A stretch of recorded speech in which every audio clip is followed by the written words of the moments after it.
I braved the wild tundra.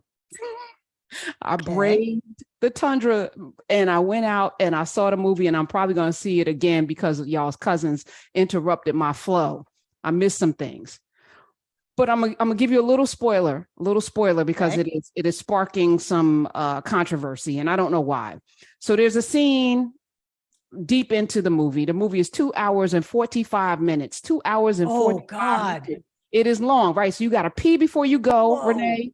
Got to make sure you don't drink no water when you first of all, keep your mask on. Don't drink any water because you will have to get up and pee. I promise you, 2 hours and 45 minutes. If your bladder is a little stretched out, you're going to have some issues.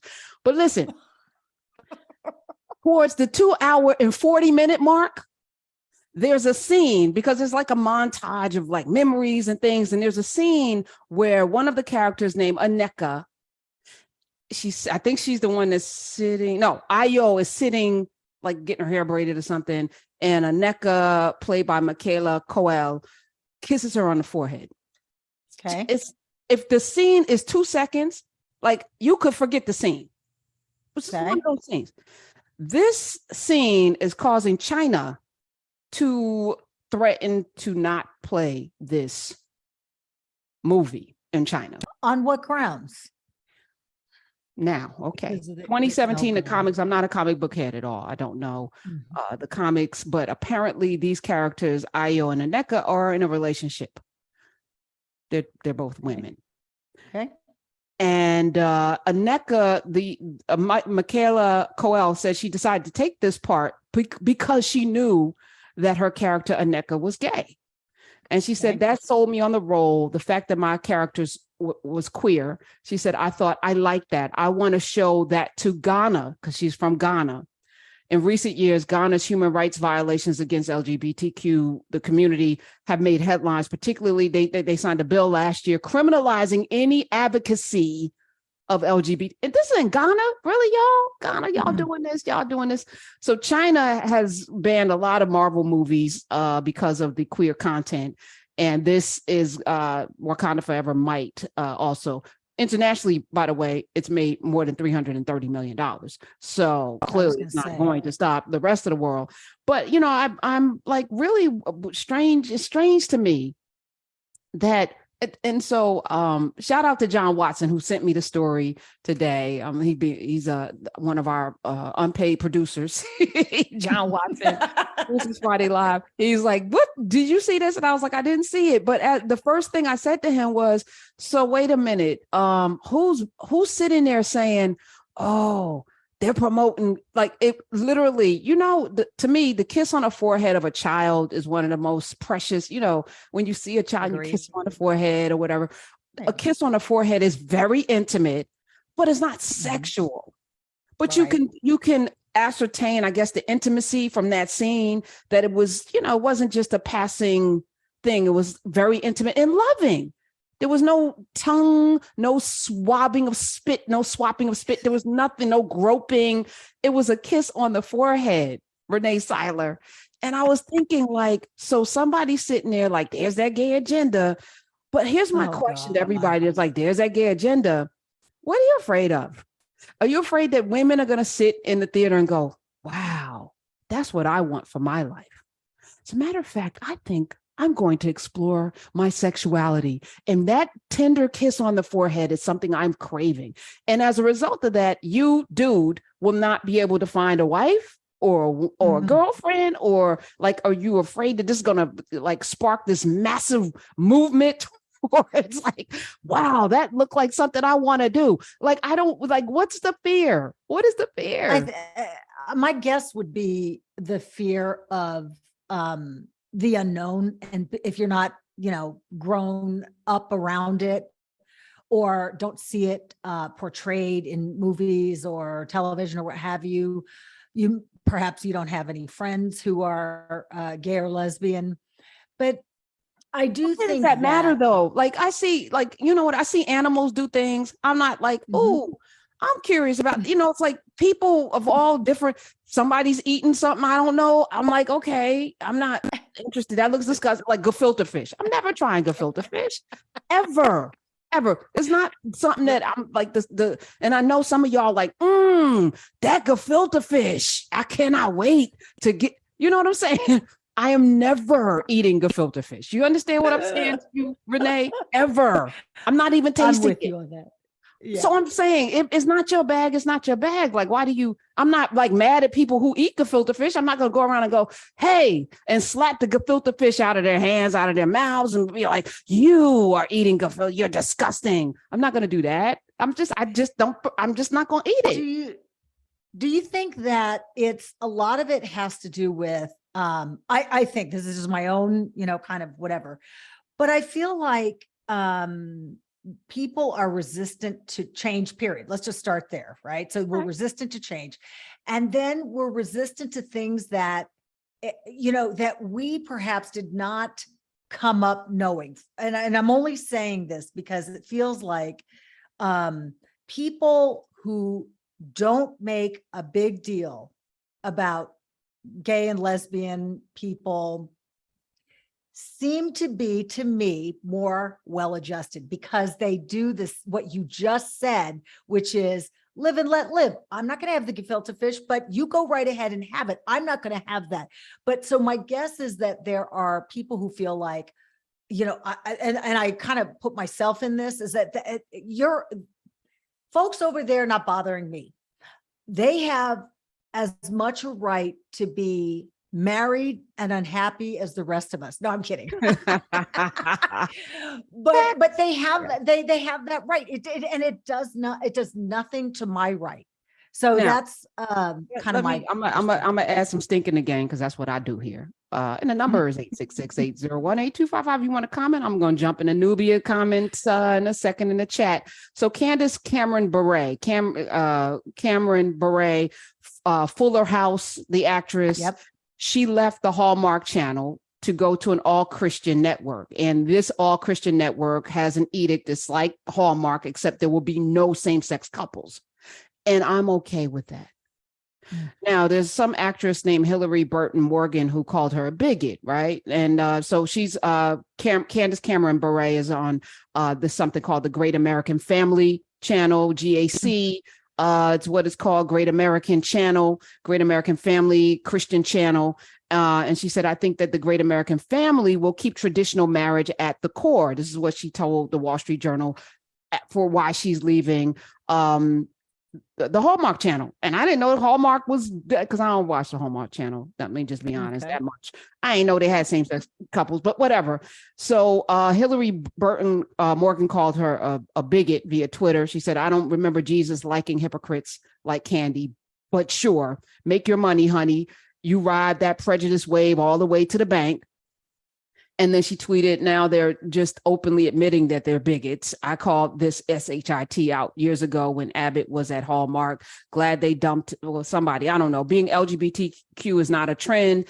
That guy's disgusting. Anyway, she goes on YouTube, Candy, you're disgusting. There's nothing untraditional about same-sex couples. Now, I'm going to push back because Jesus wouldn't have called Candy a bigot. First of all, Hillary Burton, so you don't know Jesus. So stop it. Stop saying what Jesus would do and don't wear a bracelet, because one thing I know for sure, Jesus would not have been walking around calling people bigots and calling them, well, he did say brood of vipers and he did turn over. Well, wait a minute, let me backtrack. Maybe, but I don't think in this case he would, because I think Jesus is more parable driven. He would have told a story like gefilte fish, maybe. But I feel like if people want to have a channel that they can tune into where they know for sure they won't see any gay anything, go over to the Great American Family and let that be a number. Like, I'm not mad at that. Like, find your tribe. Listen, I agree with you, because the one thing that I'm having a difficult time with in this, with Christianity, and I was raised a Christian, but what I am having a hard time with right now in this current climate is I believe this way, therefore you should also believe this way. And that's not the case. Like this has been my argument and why I feel the way I do about, Roe v. Wade, is that, listen, just because I believe in it, I'm not going to force you to believe in it. So don't you force me to believe what you believe. Gosh, that's so frustrating to me. Now, going to a place where you won't see I guess, same-sex marriages or same-sex relationships, because that might be offensive to you, is fine for you, except that you will have to take part in the real world, where since the beginning of time, there have been same-sex relationships. You know, it's funny to me about the whole traditional family, like who's traditional family? There are a lot of families that, and it's the way it's been portrayed as a traditional family, being man, you know, husband, wife, and however many kids. But I know a lot of married same-sex couples, you know, same-sex couples who, you know, they're more traditional than me. Whatever You know, that means, so because all of these are constructs, right? These are social contracts and social constructs, you know. yes. But you say somebody like Candace Cameron Bure would never, her real world, if you think about 70% of white folks, actually Mhm. 75% of white folk in this country, self-identified white folk, self-segregate. So in their Mhm. communities, they do not have any relationship with anybody that's not white. And they can do that in America, where there's a preponderance of places like Iowa, New Hampshire, you know, South Dakota, North Dakota, not Iowa. Let me take Iowa out of that, because you're going to run into some Black people in Iowa. North and South Dakota, Montana, Rhode Island. I mean, there's going to be places where it's 99% white or 94 or 95% white, and you don't have to run into anybody. It doesn't look like But you. they will see on TV. They will, unless they don't watch Not if you, they or they tune into will this hear. family channel. Well, now let's think about that for a second, about how incredibly sad that is, and small. Don't you think Yes, it's sad and small I that you're do. I like, do. But I think I people, but Renee, people should have the right to be sad and small. It's sure, go right freedom. ahead. That's fine. I'm good with that, but don't take your sad and small life and try to force it on me. But if you know that this is where you're going to be segregating in terms of your people, you're going to be segregating in terms of your viewing and your listening, go with God, be happy, you know, and whatever. But wow, seems small to You're me. white. Your white bearded God that is not the real God. That's actually Satan. But that's okay. Follow Satan that has a white beard and have fun. Yep. So I'm here for it. 866-801-8255. And you know it's bad when the Mormon church. So when I was coming in today, the Senate is about to pass historic same-sex and interracial marriage bill to protect same-sex marriage and who knew that in 2022 we'd have to I protect was going to say, interracial yeah. marriage. Well, They're doing it. our guy Clarence. No, your guy, not your guy. Somebody's guy Clarence. You know, Jenny's after the guy. Roe thing, sort of telegraphed that was where they were going. Yeah, well, it seems like it's going to be bipartisan. There's going to be at least 10 Republicans that are going to vote to preserve same-sex and interracial marriage, to protect both after it looks like that the Supreme Court could absolutely overturn both. So and this is what the legislative branch is supposed to do, make and foment laws, period. So that looks like that's going to happen before, after the Thanksgiving recess. So they're going to try to do that. But the Mormon church has come out to yesterday and said that they actually support this. The Mormon church. The Mormon church, the Church of Jesus Christ of Latter-day Saints in Utah, 17 million members strong, actually came out and said, while we don't agree with we think that the lifestyle is against God's commandments, but, quote, we believe, as they put out a statement, we believe this approach is the way forward, preserving marriage. As we work together to preserve the principles and practices of religious freedom together with the rights of LGBTQ individuals, much can be accomplished to heal relationships and foster greater understanding. You better, what? I feel like the Mormons, every generation, they figure out they're losing numbers. And then they're like, oh, that Mark Ham. All right, let's go bring okay, Black people, we sorry. We're not sorry. We're not going to apologize. But y'all can be Mormons now, because we don't have no numbers and we need the brown and the Black folk, and come on in. So I feel like that's their move to do that. I agree with you. I think that's one of those things that, you know, you look at the demographics and you think pretty soon there's not going to be, well, you know, there's not going to be all white, or in 2024 when minorities become the majority. You know, people are this is causing some real fits and spurts among some folks. And the smart ones are looking at, how do we take this demographic information and incorporate it into, you know, what we got going on here. So that's what I'm with you, Karen, on that one. Yep. So you ready to talk to the people? Because I think so. I think that there's going to be some pushback here. People disagree. That's fine. This is what we're here to have a conversation. Let's go to Oakland, California, the home of Wakanda.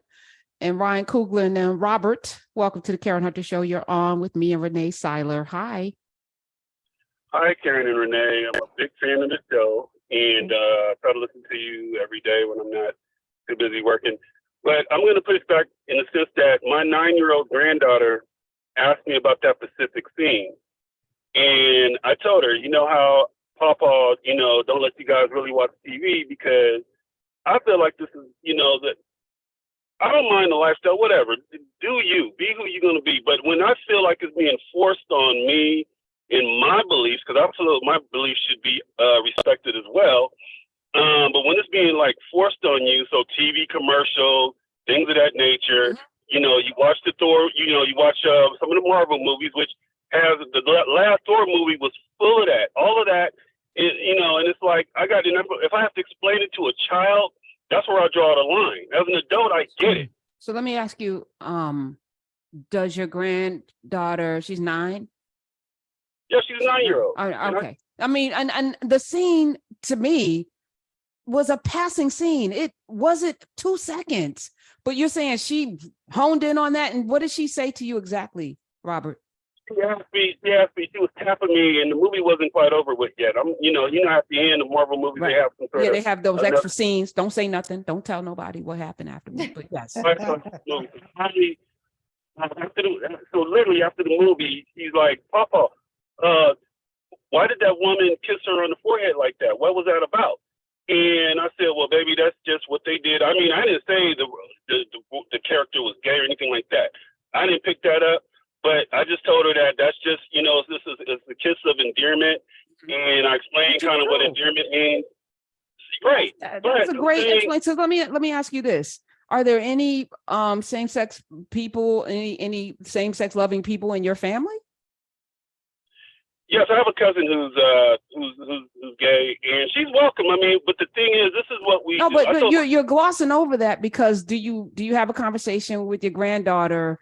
Or, if you enter the conversation, do y'all shun her or do y'all put her in another category? Does she sit at another table at Thanksgiving or is she part of your family? She's part of the family, but if I could just answer the question, she's part of the family. But when I explain to my grandkids about her lifestyle and how, what she chooses, how she chooses to live or whatever, my thing is that, I think society, some of this stuff is being forced on everyone. And my problem I have with that is when I watch a TV commercial, or let's go back to the NFL draft years ago, where I think it's Michael Sams, I think it was his name. Michael Sams, he kisses his boyfriend, right? Yeah. It was an impromptu kiss. Like, no, it wasn't. It was planned. I got to sit up there and explain that. That to me, again, I don't think that's fair to me in my belief. Okay. And I respect that completely. And I think that you're not wrong. And I feel like you're not wrong for feeling the way your feelings aren't wrong. But we live in a world where there's like for so many years, and I'm going to take it to this because I remember seeing Diane Carroll on television for the first time as a little girl.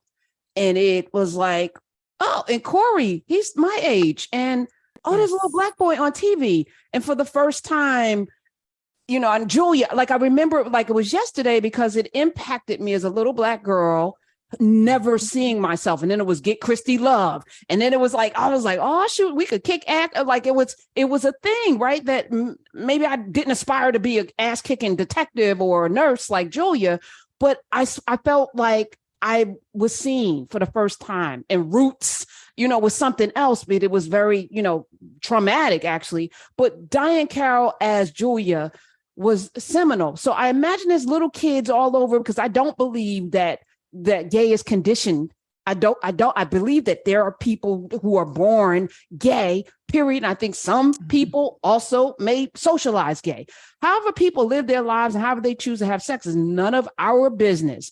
But that we live in a world where there are these issues that we should be having conversations with if you're a good parent, good enough mother, a good enough papa, you should be prepared to have these conversations and not run away from them because Your granddaughter is going to live in a world where she's going to see these things and there's nothing you can do about it. You can be mad about it, but you're going to see them commercials like the folk that were mad about that Cheerios commercial because the black father had the white wife and the little girl put the Cheerios on his chest. People lost their minds. Like, I don't want my children seeing this. And it's what we're dealing with right now with CRT. Like, either we're going to live in a world and be big people, grown ass people who can have conversations in a loving way. And I think the way you explained it as an endearment is perfection, because that's what it was. And maybe even at that opportunity, you could say, this is what some people believe, but this is not what I believe. Or really, like, and then the other piece is that, do you really think at 9 years old, she hasn't had some sort of exposure to, because I happen to think that that happens, you know, pretty young, that they either see something or they read something or they hear something. But to just piggyback on what Karen was saying, I'm the same way. I can remember a time when people on TV, and I come from a TV news background, there were no Black people on TV news. How could I, as a young girl, achieve it if I couldn't see it? And so finally, I start seeing people who look like me, and I'm thinking, look at that. It is open to me, and it is a possibility that I can do something like that. So I guess my fear about that is that it takes an inordinate amount of energy to try to, hide your granddaughter's eyes from something that you're not going to be able to, quote unquote, protect her from forever. It seems like a more rational or reasonable approach might be to just say, look, this is, there are people who have husbands that are, married to men. They're men who are married to men and women who are married to women. And that's not what Papa believes. It's not what we believe, but this is what these people believe. And this is America, and whatever, that's what we get. I don't know, but even say it like, that's not what we believe. It's like, but it's true. He's saying it's not. I mean, it's but that's what he's saying. It's not his, right. I don't believe in that. So he can not we, because you don't know what is going to happen. I know for a fact you've seen little kids and you're like, that child is definitely going to be gay. Absolutely. Sure. Already gay. They're gay if right, because it's gay. I just caution, especially those of us who have come from oppression. I'm gonna play a clip later on today from Jon Stewart, and he talks about Israel. And I'm like, and he's called an anti-Semite because he doesn't like what's happening to the Palestinians. And I don't know how anybody who has been oppressed could oppress other people, but I feel like, yes, we do it. Those who abuse. I guess that is kind of more normal than it is not, but I think we can do something different, right? I think we can be loving, even if we don't agree. Like, especially those of you who call yourselves Christians, like, can't you find grace and love and space for people, even if you don't agree with how they live their lives? Back to what I started saying. It's like, just because you believe it doesn't mean I have to believe it. I don't have to follow your belief system. I do understand what he's saying, because he's like kind of a little bit, that was probably perhaps jarring to him that he was hearing that from his 9-year-old. But I can't help but think that when Julia and when Diane Carroll was breaking the color line and the color barrier there on television, that there were not people who were saying, I don't want this forced on me. I don't want to see these people on TV. I don't want this. I'm not part of the Black agenda. I can hear it. I can hear it now, and it happened. So I'm really about that, All right. 866-801-8255. You were right. DJ in Memphis. This apparently is interesting. Hi, DJ. And all men. Hey, Karen. Hey, how you doing? Hey, Renee, how are you? Hi. So I'm Karen. I've been riding with you since day one, like literally. I've been with Sirius since day one as well, actually. And I want you to know, I support everything you do. I love your show. However, in this particular subject, I do disagree with. And it doesn't have anything to do with, not liking gay people or anything like that. Like, those gay people do what you do, and I support them and living their life that they want to live. But there is an agenda here, and y'all have pointed out so many things. Unfortunately, I'm driving. What's the agenda, though? the agenda, in my opinion, and the word normalize is not right. What I want to say is that maybe I can give an example. No, because I feel like that is the question, right? If there is an agenda, I have a Black agenda. I'm gonna be very clear and specific about it. Yes. And my goal is for everybody listening, everybody to be free. But particularly, I'm going to double down on where there's a gap and where there's harm. I'm going to put extra salve and extra attention on the things that need more attention. So if you're saying there's an agenda, is the agenda to turn everybody gay, DJ? What's the agenda? No, absolutely not. The agenda is not to turn everybody gay. However, in my opinion, the agenda is to make it as though there is nothing wrong with attempting to change people's perspective about what masculinity and femininity is. I see no. Okay. Oh, this is interesting. Okay. Uh-oh. So yeah, because this is something right now. Yeah, I know. We had to come out the gate with this one. Yes, I know. And this is where the problem lies, right? Because particularly for Black men, being emasculated for 400 years, not being able to say your name is Kunta Kinte, your name is Toby. I'm going to rape your girlfriend and your wife in front of you. I'm going to maybe rape you. You know, that happened. We don't ever talk about that, right? But you don't have any control over anything. This is an affront. And we're not even talking about like Magic Johnson's son, daughter, or Zaya, because this is very triggering for Black people in particular. But this is one thing that I feel like if we don't, it's almost like in your life, if you don't solve a particular problem, you're gonna keep that problem's gonna keep showing up in people in your life until you deal with it. And it's really about a level of security in yourself. Right. Because there's no knock on anybody's masculinity or femininity or what it means to be. I know the most masculine gay men.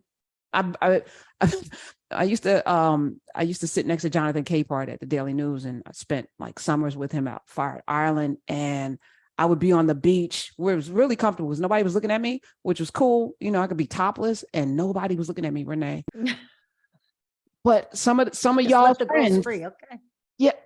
And they were like, oh, those are nice, but it wasn't, I didn't worry. But what was fascinating to me is there were people on the beach, men who I know that I didn't know that they were gay because I've seen them on television and stuff. And I was like, mouth dropped, like, what? Like, for real? Like, masculine. Some of y'all's favorite people. And I was like, yo, this is effed up. I was thinking that for myself. I was like, this is some bullshit, But as you grow up as a human being, you're like, people should live their lives. And I think this is really, yes, I don't think you're wrong, DJ. I think the agenda is to be seen, to be validated, to not feel as if the way I am born is wrong. I am not born a sin. I'm not the mark of Ham. Put the gay version in there. I'm not a person that is less than.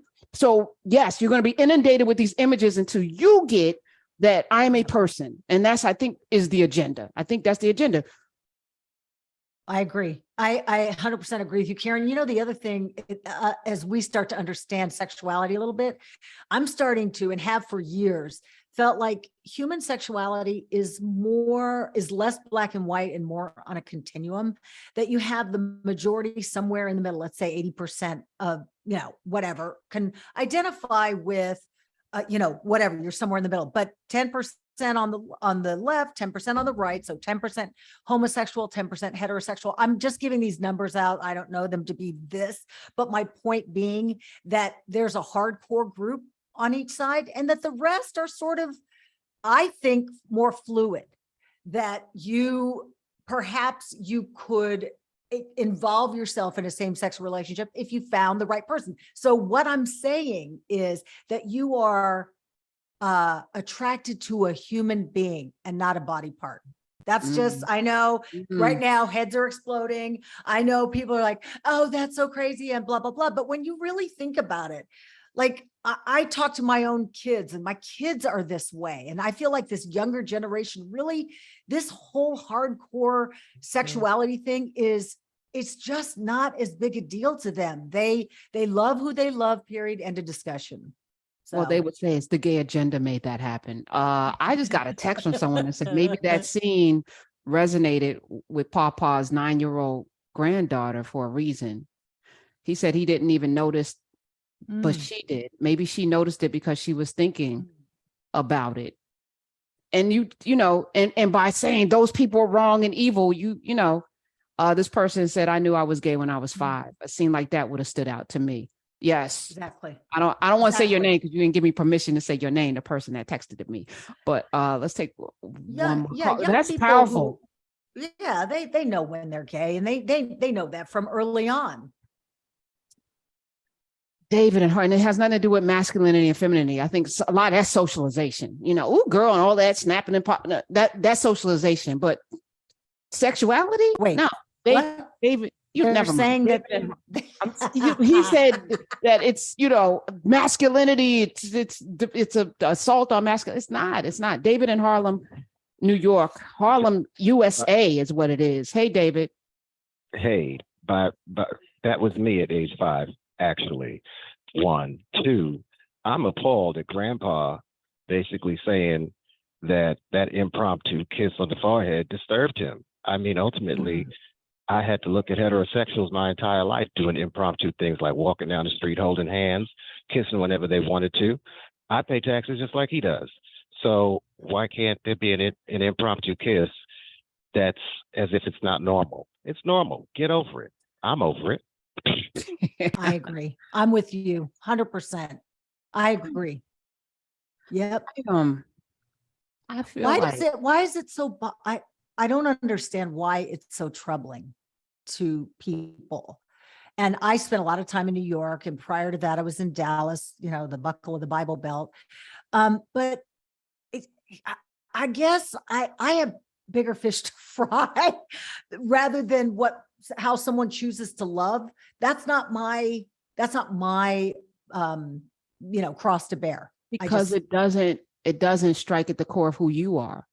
So how other people live their lives doesn't affect Rene Syler's journey, right? It's not putting into question Rene Syler's sense of self, right? Right. If you saw that scene and it made you question who you are, and you have I got to process this and think about this, or I have to answer questions I don't want to answer, you might feel differently about it if it's hitting your core values, right? And whether we're talking about politics or sexuality or religion, we're really talking about people's sense of self being threatened and the fear that somehow I'm going to have to do something different. And I don't want to. I don't like this change. And so y'all need to stop. And I'm going to mount a crusade to be against this, when really our life mission is to be the best version of ourselves, which means really kind of flowing through life, learning as much as you can, loving as hard as you can, and growing as much as you can as a person, which means you make space for a lot of things that you're uncomfortable with. Maybe I will try gefilte fish after all. Listen, as I talk. But why is it that, like you brought it up a second ago, but why wouldn't the first, response be to someone who is African-American, who knows what oppression looks like? Why wouldn't that response be, well, I remember a time when it was like that for us? That just seems logical to me. But you know what? You're right. I'm overthinking it as usual, per usual. But maybe how you thinking uncomfortable. He was uncomfortable because he was, probably put in a situation where he was not prepared to deal with, right? So he goes to this, Marvel movie, and all of a sudden he's, confronted with this, peck on the forehead, which probably, somebody on Twitter just said, I don't know even how that registered. It was like literally a tiny, but to the point bit. of the person that texted me, maybe that little girl saw something. And because, or maybe somebody in the Nubia chat said, maybe somebody reacted and she perked up as a result. Maybe somebody reacted in the theater, but I think it goes back to not being prepared to have that conversation. That's like having a sex conversation with your children. I'm sure most of you are not prepared to have that you don't want your children to ever have sex. You don't want to ever have that conversation. So you avoid it until they come home pregnant, or they made some or your son is having a baby. You avoid the things that you are afraid to. Yes. As a parent, I'm sure that has to be daunting. At what age do you have that talk, right? Well, that talk is multiple talks, and it starts young. You have to say it again and again and again and again and again and again. I mean, when my kids were little, close your legs, don't do it. I said, when my kids were little, they were really little. They were like 3 and 5, and I'm driving in the minivan. I had the whole right, and I saw a little baby out laying on the grass on a blanket, and obviously the mother was somewhere around. But I said, "Oh my gosh, look at that baby on the grass." And my daughter said, who was 5, she goes, "How did that baby get there?" And I said, I start to launch into I'm so glad you asked me, because I know exactly what to say. The mommy and the daddy and the blah, blah, blah. And she was like, "No, how did it get on the grass?" Hilarious. I want to know how it just got on the grass. That's all.